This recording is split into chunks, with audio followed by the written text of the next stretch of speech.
Good afternoon and welcome back to another ironic introduction to another video.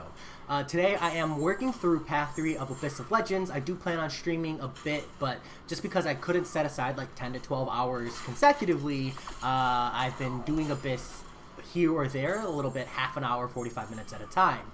What I have here is my best run at Darkhawk with Magneto. Now you can solo Darkhawk with Magneto. I'm just not good enough to do it, / not patient enough. I restarted this fight a good 15 to 20 times and then finally took this run because it was pretty good. So against this Darkhawk, you want to build up to a special 2 with Magneto. This is going to place an armor break. And what this does is it removes the Abyss node, so you don't have to worry about that with Darkhawk. And then you just have to hold heavy, charge heavy to refresh the armor break. As long as you keep that armor break active, you don't have to think about the Abyss node. Now what the Abyss node is every 10 hits on Darkhawk, as long as he has an armor break, causes him to steal all of your power. This can be very frustrating.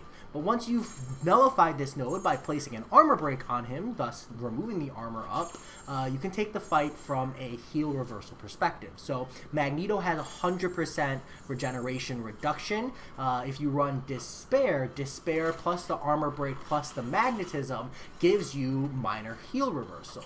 From here, it's just a matter of building up to an L3 to place a ton of armor breaks on Darkhawk. My recommendation here is to get Darkhawk either to the stealth phase or just under a bar of power. That way, when you throw your L3, you can push him to an L2 and then immediately bait out the special 2. You can see here what I've done is let him throw the stealth phase, and then I'm immediately dropping my L3 after knocking him down. This is going to trigger his regeneration, and you're going to see 6,000 ticks there on the heal reversal, a ton of damage. Now, even when you're not doing this with an L3, you do want to push him to an SP2 as much as possible, because 1, it reduces the amount of chip damage you have. You won't be taking that chip damage from an L1, and 2, it will essentially trigger 2 regenerations, and even with 1 armor break and the magnetism, it is still a pretty good amount of heal reversal, and that's really where most of your damage is coming from Magneto, is that heal reversal and or the massive heal reversal on the L3. So you can see here, I'm trying to push him up to an SP2 as much as possible, and you're going to want to do this fight a few times, as it takes a little while to kind of gauge how to play, how to leave yourself open in order to bait and let him push up to an SP2. Because if you leave yourself open or you block too hard, Darkhawk actually gets very aggressive with the L1s and can be very problematic.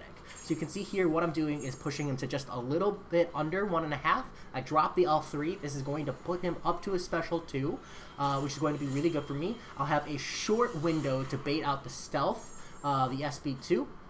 You can see here, and what this is going to give me is 2 back-to-back regeneration phases for a ton of damage immediately, and then you keep rinsing and repeating. Now, if you boost up with health, you don't really need attack here, but you definitely want health, because the chip damage definitely gets at you. I've taken a few hits. I'm not a perfect player, but this was a pretty good run for me.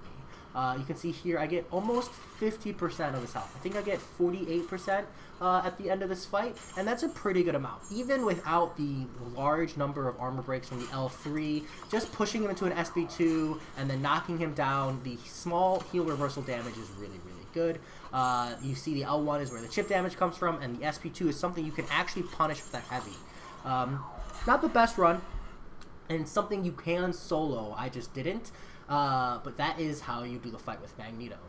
When I was doing this fight at first, I was doing it completely wrong, but hopefully this helps. I have a few other fights I've already done in Abyss, so I hope to see you on the live stream later today. Peace.